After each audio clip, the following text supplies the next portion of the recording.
Enugu kaisi webianga. Now my name is Augusta Okafo. I am here to throw you with a dance called Egu Gini, Egu Ndegene, Egu Segene Webia, Egu Enugu Webia. Now watch and enjoy yourself.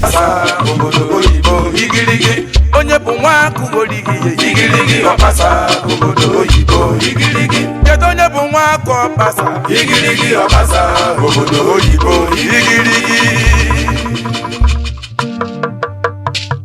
Enugu na ndabegweze Louis na ndabegweze n'ọmụma ndabegweze n'ọmụma akụkọ kọrụ dibu nọ na dibịa n'obe ndụ mma wekụkọ ofe akụkọ si ha ihe na-akụbụkwa egwu anyị ji eri ihe ọ bụghị ihe anyị ji egbu mmadụ n'ụwa na n'ikiri mana ụmụnike na ụmụ nka nọ n'ụmụ Enugu niile unu gekwe ntị ihe m ji ejere ụka bụ ka m keta oke n'obi Chukwu ihe m ji esolu nne m anị nwede egbe egebe ndụ mma bụ ka maka anụ ọkụkọ ihe a na-ata n'elu anya elu m dị si n'ọtọ n'obodo na amaghị m a na-ezekwe mma n'ụlọ ọzọkwa ọ dị na nwanyị ọbụla ọtụtụ tọrọ n'ihe ya tagbuo ụwa ya n'akwụkwọ barista ji kpozie nna m na iwu udu ga n'ụtụtụ biko n'ofu ụbọchị ka ndị oliwe gbamoku n'okwu nwamba na ngabịa kụọlụba egwu na mmanya ọnụ na nri ga-eli na ọ dịkwazi mana enweta m wee si ekwa wee bịa ebe m bịara ekwa na iji were ọba wee na nwaanyị emene ụmụpami udu ụbọchị kedu ka m ga-eme n'egwu ịgba na mana iwu udu ga na-achị na ndaba egwu eti Sedeku udekwelu m ndị were ego ndị nwaanyị ama echije ka ude mama na mara aka nke udekwe mama gị ekwentị kwụọ ọfọ Chukwu egwu wee ka oke anụ nna m anị mama bịa utebe agba anyị wee ka ochimara oke nwa ụgbachi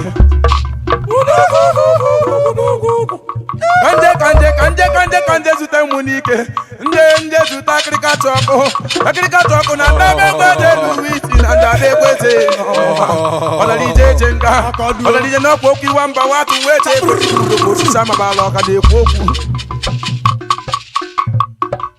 kanje zute 001 akịrịkata ọkụ kedụ maka Sọni nwanne m na mege we ncheke wee rutebe ndị wee ihe ka nje gbaa eze nwaanyị ga-ekwe ntị ọkwa gị bụ junior brother to speaker Enugu kanje zute n'ezigbo nwanne m okwu nwafọ ọma juru m ọnụ mana si ndị mmadụ ha rọp maka karịa ihe Chukwu nyelu m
I hope you all enjoy the beautiful dance from Enugu. Now, one thing to know is that dance is not hard. You just need to break it down. And I am here to break it down for you to understand. Now follow me. Step 1, on your toe. Then you go with me. 1, 2, 3, 4. 1, 2, 3, 4. 1, 2, 3, 4. 1, 2, 3, 4. 1, 2, 3. Again. 1, 2, 3. Again. 1, 2, 3. Again. 1, 2, 3. Again. 1, 2, 3, and 4. We go back. 1, 2, 3, 4. 1, 2, 3, 4. 1, 2, 3, 4. 1, 2, 3, 4. 1, 2, 3, 4. 1. Again. 1. Again. 1. We go back. 1, 2, 3, and 4. Now 1, 2, 3, and 4. And 1, and 2, and 3, and 4. 1, 2, 3, and 4. You go 1, 2, 3. 1, 2, 3. Again. 1, 2, 3. Again. 1, 2, 3. Again. 1, 2, 3. Now go it this way and 1, 2, 3, 4. 1, 2, 3, 4. 1, 2, 3, 4. 1, 2, 3, 4. You cut. 1, 2. You cut. 1, 2. You cut. Again. Cut. Again. You cut.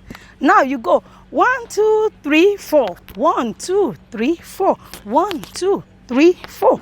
1, 2, 3, 4. 1, 2, 3, 4. 1, 2, 3, 4. 1, 2, 3, 4. 1, 2, 3, 4. 1, 2, 3, 4. 1, 2, 3, 4.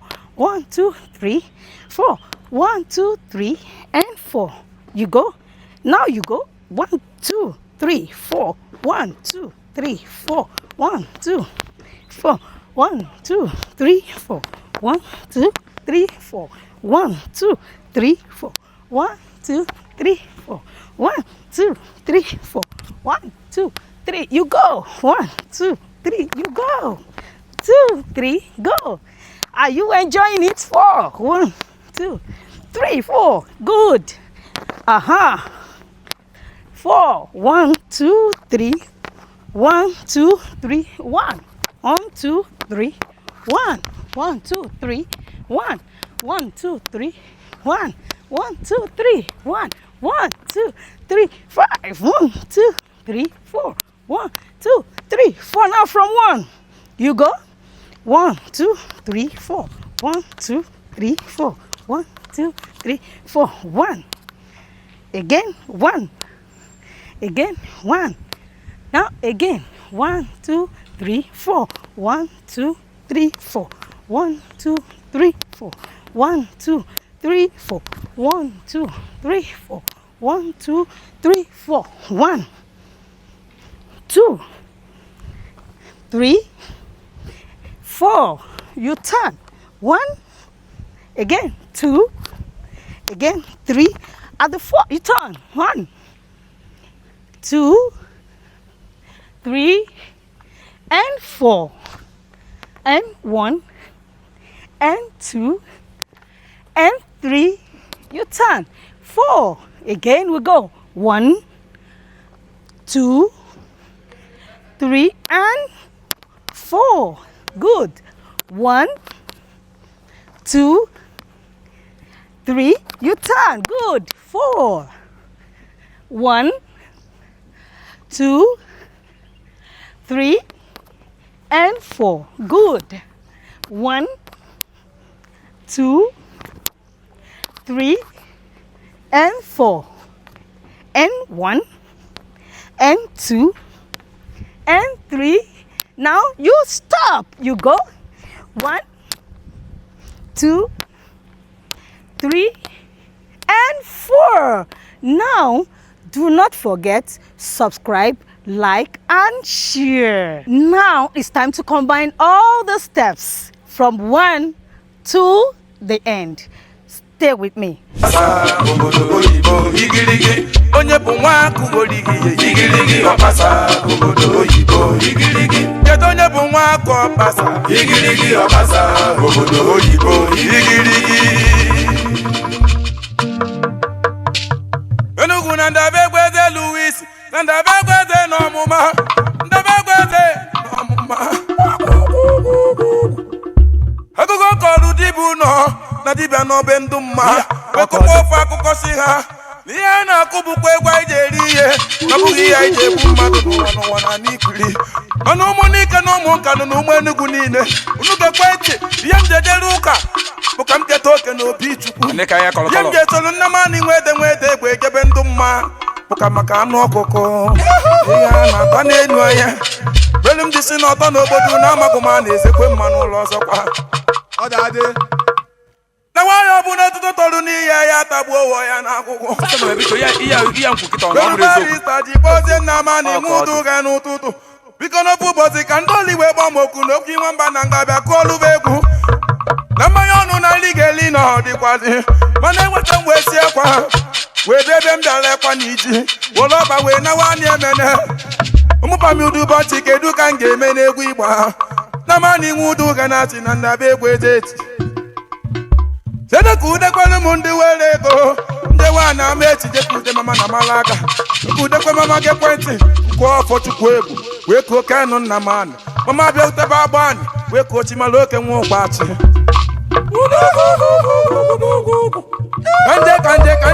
kanje zute mụ n'ike nje zute akịrịkata ọkụ na ndaba egweze Louis na ndaba egweze ọlalije eje nga ọlalije n'ọkwa okwu iwa mba nwatụ wee chee osisi amabala ọka na-ekwu okwu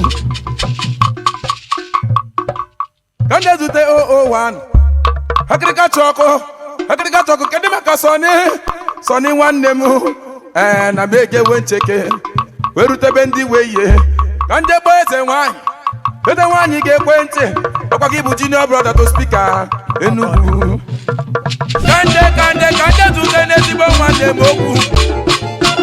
okwu nwakọ ọma juru m ọnụ mana si ndị mmadụ ha rọp maka karịa ihe Chukwu nyelu m